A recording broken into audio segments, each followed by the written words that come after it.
It's another double feature, baby. Yo, what's up and welcome back. It's back to Angel's Reach as always. I'm Angel, and today it's Film Friday, baby. Now today we've got another double feature. I think I'm gonna just start doing double features because I see movies all the time and I kind of want to talk about them. It gives me something else to talk to. And these videos are usually pretty short anyway, so like 10 minutes. I'll usually talk about a movie. So I mean, like I want to kind of get the number up at least a little bit. You know what I mean? Like a good 20-minute video. I think a good 15 to 20-minute videos. I think what I'm trying to aim to do. So I want to throw in this movie at the beginning because the movie I actually want to talk about is much better, but I mean, like in every way, and that's going to be the movie The Mandalorian and Grogu. Now, my friend is a pretty big Star Wars fan. I like to think I'm a big I like to think I'm a Star Wars fan, but I don't go out of my way saying it or anything like that because uh, I'm just really shit at being a fan of anything. You know what I mean? I feel like I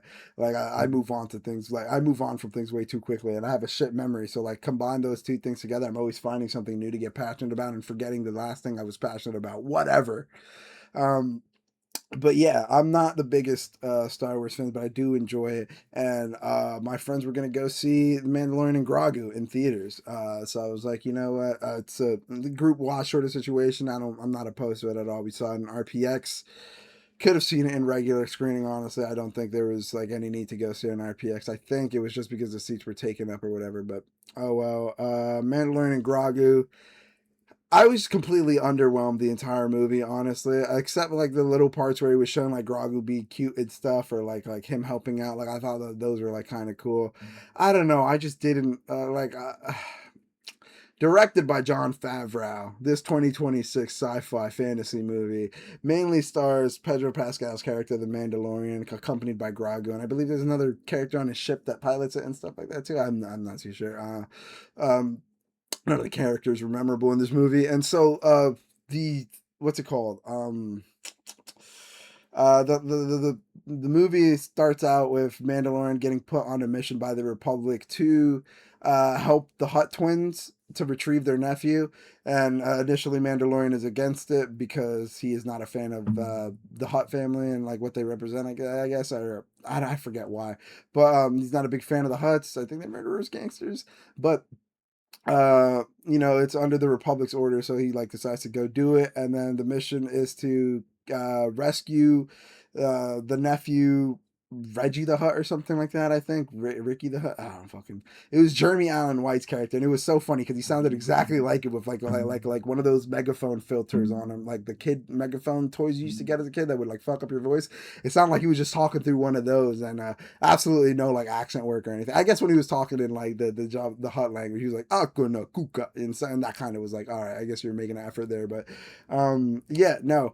The mission is to capture Jeremy Allen White's Hutt character, and then while he's retrieving him back to the Hutts, he reveals to Mando that he can actually just get the guy that they're looking after instead of giving him up for the information.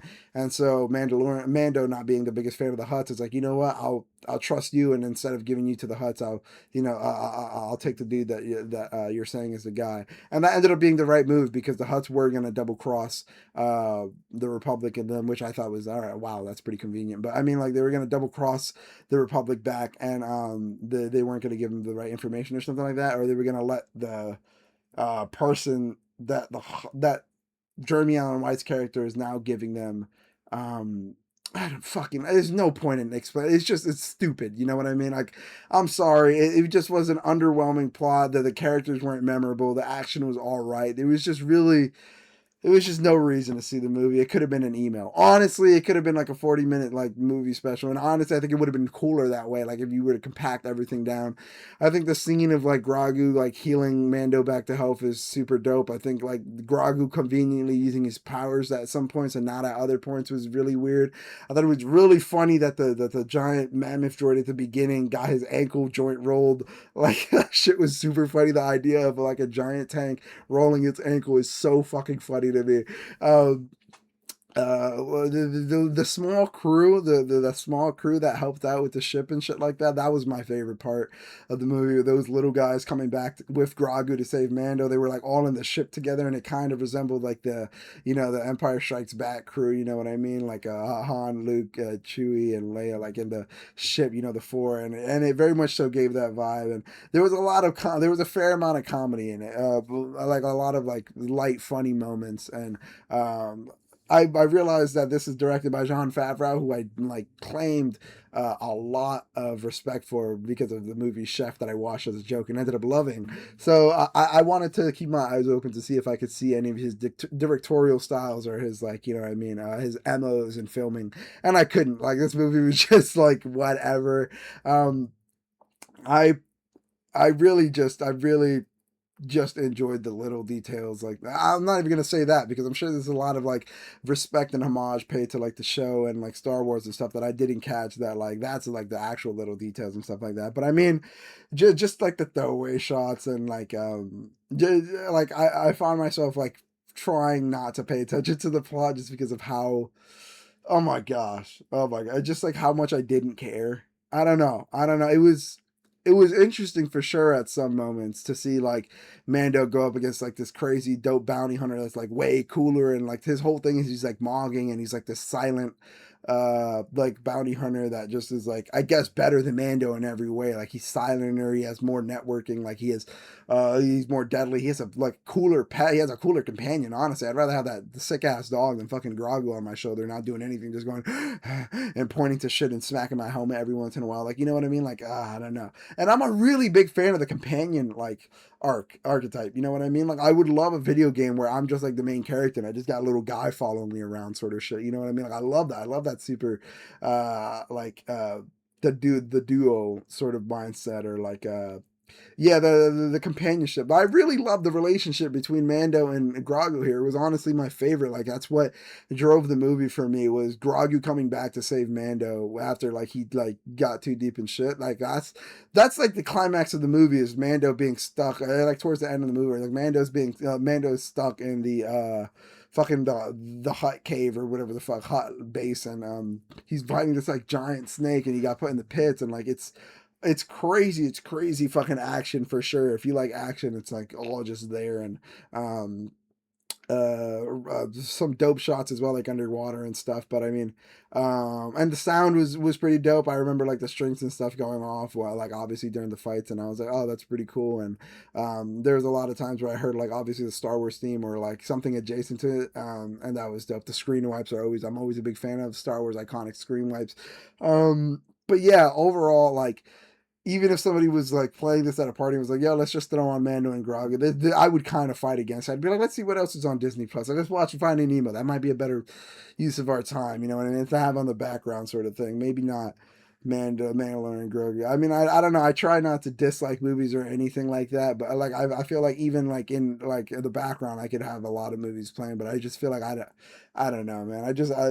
The actively turning off a movie or something like that is like an insult. I think like just like it's that bad. Like I try not to, but like I don't know. I feel like I would if this was playing in my vicinity, I would ask for it to be turned off. Honestly, like it's not that offensive, but it is that like uninteresting that it kind of gets in the way. You know what I mean? It kind of is like a roadblock in like the my world that I'm like, yo, this is getting in the way right now. I don't need this to be in front of me right now. And it would just fuck up the funky flow and rhythm of everything else. You know what I mean? So Mandalorian Grogu, underwhelming movie. Don't recommend it at all. If you're a Star Wars fan, I don't even know what you could get from this except for like some of the space shots and like references to aliens. I don't know, man. I don't know, man. I found like none of this interesting. So I mean, watch it if you can. I mean, watch it if you want to. Definitely not stopping you. I don't know what you would find in it. Let me know what you enjoyed from it actually, because like I'm struggling to find things that, like I really enjoyed. Like it's more so like I tolerated but I did enjoy Grogu. I will say I did actively enjoy Grogu. It's probably whenever he was on screen, I was like, oh yeah, let's go, let's get lit. And he did get a fair amount of time, but it was mostly like reactionary shots and like extra shots after like Mando says something and then it cuts to him like in the fucking passenger seat putting his fucking buckle on or something. Oh my god, I'm getting out of focus like nonstop back to back. OD Mad Many What? Oh my gosh, it's awful. Especially because I'm gonna start getting into an actually good movie now. Okay, there we go. Uh, yeah, John Favreau did not do his thing with that movie. I'm taking Chef over Mandalorian 99.9 times out of 10. Psych 10 times out of 10. I'm never gonna watch that shit again.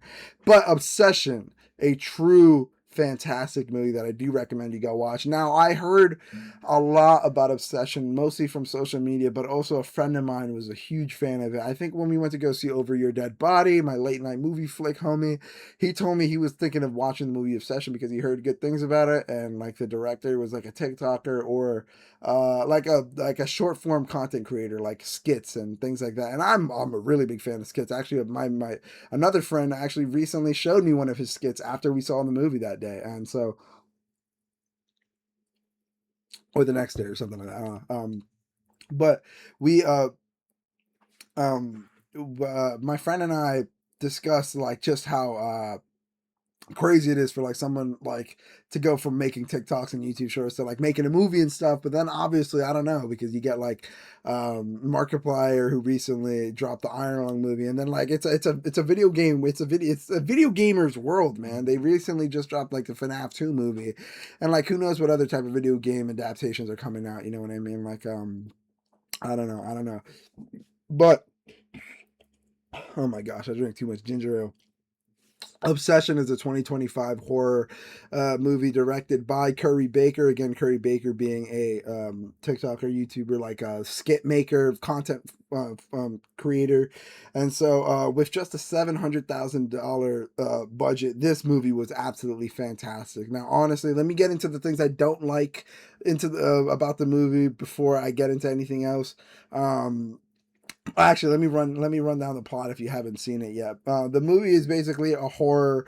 Be careful what you wish for. Cautionary tale starring this one that revolves around this one character named Baron, who is like basically a pathetic, like I guess maybe not pathetic, but like this loser character who doesn't have a lot going for him, and he one day, because he's on the hook for this girl at work that he likes named Nikki, he like after, one day after coming home from work and realize or one day after coming home and realizing his cat died from like overdosing on some of his medication, I believe, um he decides to stay home, and that's when he gets a call from his friend Nikki, his coworker Nikki, that like he should come over and stuff because she's quitting soon, and he comes over, and on the way he gets this he goes to this crystal shop because she lost her necklace, which I thought that was like looking back at it, it was kind of a force, like, oh, and I just dropped my necklace, you know, kind of it's a little bit on the nose for setting up, but I mean,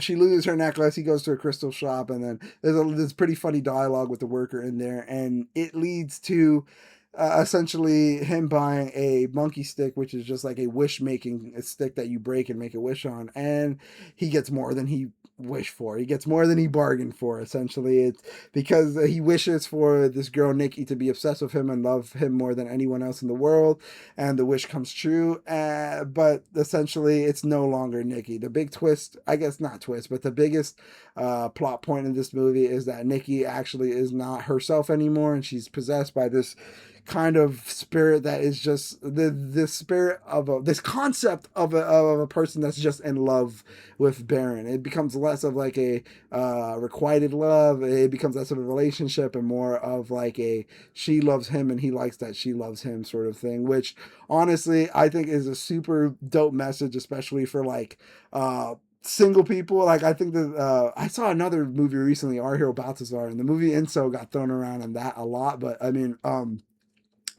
the the idea of the idea of like this loser dude that gets no pussy or anything like okay, that's maybe dragging it. He's just like a loser, but like the idea of like this desperate loser making a wish like that, not knowing the repercussions of it, I think that's super bang on, and that's why this movie succeeds as much as it does, because it's already such a super like classic concept. Like, be careful what you wish for. Let's make your wish like go crazy off the rails, and I think that that's where this movie succeeds. It's also because the movie plays out as Baron sort of dealing with the repercussions of Nikki and sort of finding out how to deal with her as a like partner that like is fucking completely obsessed with him, and like he sort of can't separate his own life from her and stuff. So like just a sick be careful what you wish for story that is like, I mean, thrives in its horror elements.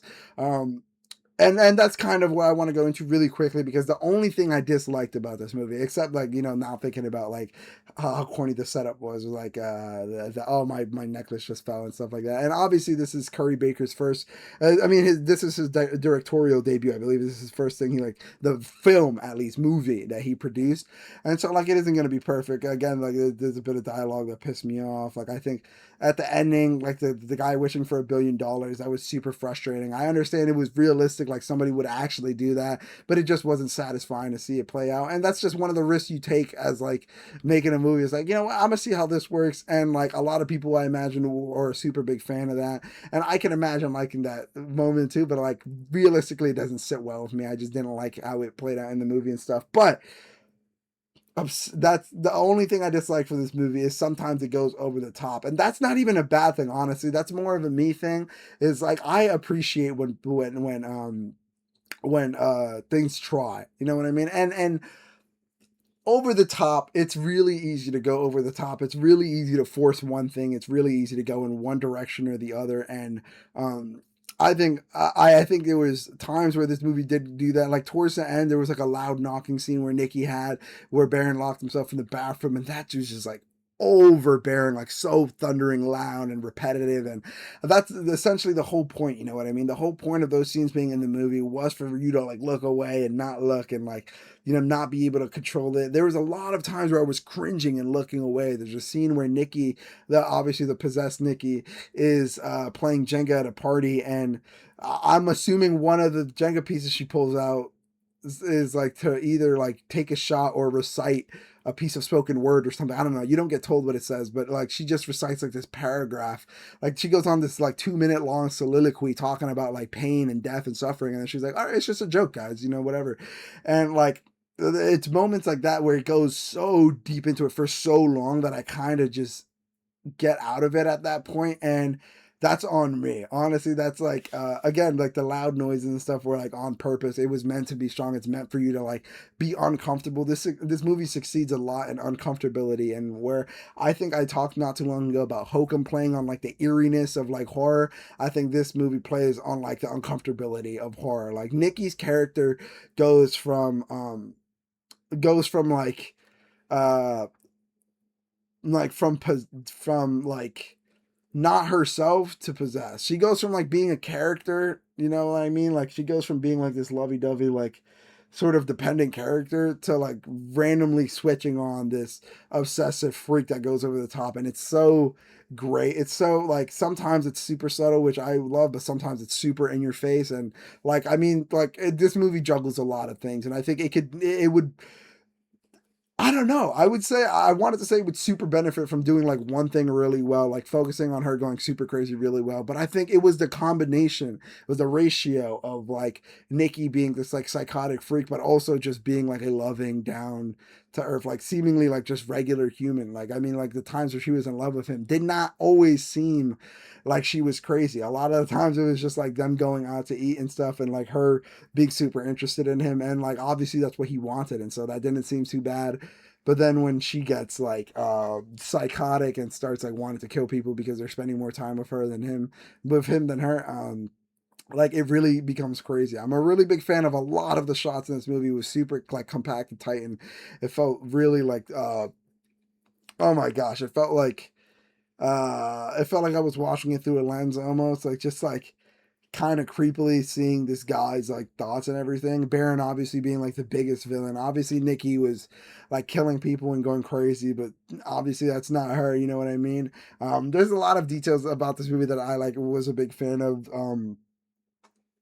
him waiting so long to call the number on the back of the monkey stick or whatever. I think that was funny, but also the voice on the other line I thought was hilarious. The movie, the what's it called? He calls the back of the Make a Wish, what the Make a Wish stick, and it's like this sarcastic deadpan voice that's just like, oh, we don't do refunds. What are you looking for? Oh yeah, that's a good wish, and it's really funny, like new age humor. I mean, I guess monotone, like speaking and stuff, and like that sort of comedy was always like big, like, oh, sir, what will you be having? Oh, daring today, are we? You know, like that sort of thing. But I mean, this specific phone call, I think, was that really done well, like that, like sarcastic, dry humor, and then it adds one of the creepiest elements in the movie to me. It actually it's super scary to think about, but like he asked like, what did you do with Nikki, or like, where, like, that's not Nikki anymore, like she's not Nikki, where's Nikki? And then he's like, do you want to talk to her? And then it cuts to, or like he passes the phone, I guess, to Nikki, and she's like screaming and like tortured and like burning or something, and like it's awful. She's like screaming for her life, so she's still alive, you know what I mean? She's just in a different dimension. Her being, her actual self, is not in the body anymore. It's like somewhere much deeper, darker. And I thought the concept of that was super fucked. And the fact that they didn't go into it that much, I think I kind of appreciate it and kind of don't at the same time. I would love to hear more about like what happened to her and stuff. And they do kind of go into it a little bit more later, or maybe it's earlier. I can't recall the order of the things that this happened, but there's a scene, I think it's later, where he's like leaving, and Nikki, and at least the person that is Nikki at the time is asleep, and he can hear the voice of Nikki being like, kill me, I don't want to be here anymore. And then another really scary, more so creepy and unnerving scene is when he responds to her being like, kill me, I don't want to be here anymore, like this is like a fate worse than death or whatever. I mean, and then he like responds by saying like, what's so bad about being with me for the rest of your life, you know what I mean? And that's where I think most of the horror comes from, is this character not feeling as much remorse as he definitely should. Again, ultimately he ends up overdosing on drugs at the end, you know, mirroring the cat at the beginning, maybe loop, pointless cycle, I don't know, that sort of thing. But he ends up overdosing, and I believe an interesting part about this movie is that he at the end tries to get his friend to make a wish to like undo his wish, and he ends up not believing him, especially because everything crazy that he's been going through, and like how fucking tweaked out the guy seemed, and how tweaked out his girlfriend is too. Like, I mean, the movie very much so seems like the movie very much so plays off of Baron being like this weird, not like ladies man sort of guy, and the main like one of the things that is like helping the plot go along is like Baron's friends Ian and like Sarah both being like this relationship is sort of out of the blue, and like there are these other aspects of her life, like her dad just dying and like her like leaving work, that makes me think like this maybe isn't like the most secure relationship and stuff, and that adds to the complexity of all the decision making and dialogue options too, and that's super great. Like, I mean, like I love uh what's it called? I love the relationship characters have with each other, and like the lull of false sense of security that they lulled you in, the sense of secure, the false sense of security that Curry Baker lulled you in, and the car scene towards the end where Baron is in the car with Sarah after she like learns that she like, or yeah, after she like realizes she might be going to college and stuff, and like Baron wants to like take the time also, I think, to admit that like the shit that's going on and stuff, and like find a way to like to get Nikki better and stuff. I don't know, like I think there's like a lot of little things that like I don't remember as much because of how fucking crazy the actual movie was. But anyways, that scene, they lulled you into a false sense of security with Sarah and Baron being in the car together. They had like a alt indie song playing in the background or something like that, like an alt rock song playing in the background, like one of those TikTok edits, like songs, you know what I mean? And then boom, all of a sudden you get Sarah's head getting smashed into the steering wheel nonstop, like insane. And it like that window jump scare, like it scared my friend, and like I remember being like, I don't even remember the last time he got like scared like that bad, you know what I mean? And he even admitted, he was like, yeah, that was like that jump scare was like the scariest thing ever. And I was like, oh man, yeah. And another thing he mentioned, and I saw actually joked about online a lot, is like people talking about like, oh, this is crazy. This is what obsession is. If my girl isn't like this, I don't want her. And it's like, I think that's kind of not kind of the point, but I mean like that's not unintentional. You know what I mean? Like I mean, the whole point of the movie is be careful what you wish for. You don't really know what you want, and so it's like what comes with what you're asking for. Oftentimes is not thought about until it's too late, and yeah, people wishing they want a girl like that until she like starts making a scene and like raising canes in Times Square. You know what I mean? Then it's like, where do we go from there? It's like, where do we go from there? And I don't know. I don't know. But what I do know is that this movie was fantastic. Again, the only moments I didn't like were, I mean, when Ida Neveretta right? Inda Neverett, Jesus Christ, Inda Neverett. At times took the acting too far, and it was uncomfortable to watch. And again, that was sort of the point, like this crazy, psychotic, out of their mind, not right character. But I mean, I get reminded to Jesse Buckley's character in The Bride, the Frankenstein's Bride movie that came out not too long ago. And her character was also like this woman that was dug up that recently died that got the soul of that was brought to life so that she could be the bride and stuff. And it's a very similar concept to where like this is not the person you fall in love, or like you wanted to fall in love with a person, and this is very much so not what that is anymore. And but ironically enough, Jessie Buckley's character was also possessing that, and I highly praised her because I think she was super dope. She like was like seemingly snapping from a completely normal performance to like getting possessed like at the drop of a hat and going crazy, and I was a big fan of that. But I did think that like the switching between uh normal and crazy, I think it was uh too few and far between, and I was like, I kind of want her to go more into it, but like the few times she did go into it, I thought she might have been going over the top, which was kind of, I don't know. I have a weird thing with actors and actresses where like I don't know. I think I critique them and judge them too deeply based of how like they act and stuff like that. I don't know. I don't know. But yeah, I thought Jessie Buckley's performance in The Bride was dope, but she's definitely stole the show. But I wanted her to do more. And then Inda Navarrete in this movie takes the idea of possession and like just like horror and psychoticness. It's like I mean, just like takes it and runs with it. I think she's absolutely amazing. She's so good. Baron plays like a good sick character as well, but it's kind of hard to root for the character when he's just so off-putting and so like strange. I don't know. It found like it was one thing for me to. It's one thing to like root against the character and be like, "Oh, I hate you. I don't want you to do." You know what I mean? Like villainous sort of thing. And it's another thing to like really like a character, root for them, and want them to succeed no matter what. I don't know. I was sort of in between with Baron. I kind of didn't want him to go any further in the relationship or really end it. I don't know. It was kind of weird, but the sequence of events that played on, I was a big fan of nonetheless.